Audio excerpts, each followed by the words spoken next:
लेकिन ना हम गाइला ना ये लोग बजावेलन।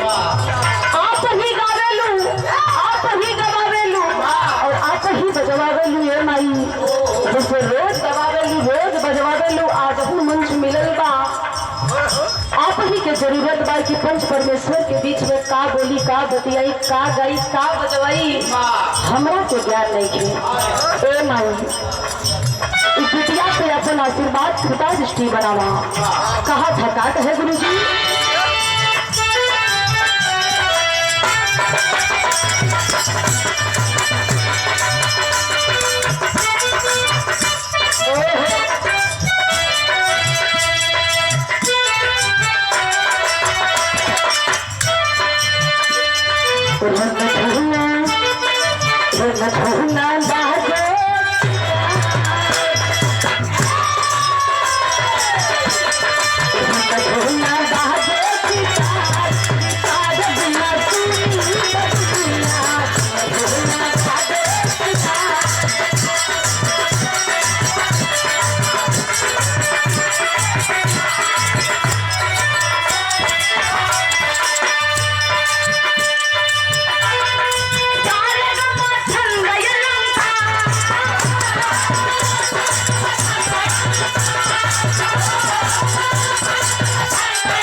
न स्वर के ज्ञान में न व्यंजन के ज्ञान में सारे गामा हम घर में बात नहीं, लेकिन आप ही गवावत हो।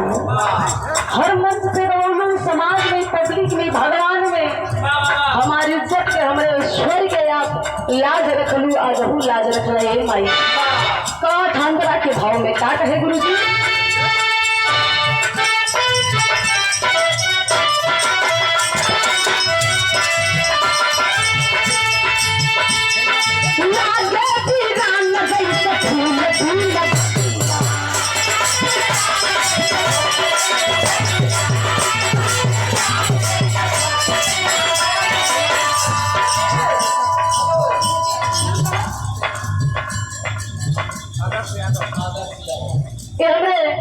विराट के बड़े सुंदर कलाकार बड़का भैया राहुल भैया के सुपुत्र हुए आदर्श बाबू की तरफ से। राहुल भैया ने दिखावा कहा था संगीत ऐसा बीमारी है, अगर दो चार मंच पे लेके बना तो वो जुट जाएगी। गारंटी में नहीं कहा, गारंटी में नहीं कहा, 100% गारंटी है।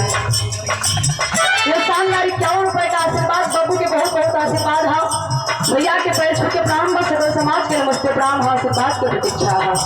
कहा थे गुरु जी का कहे?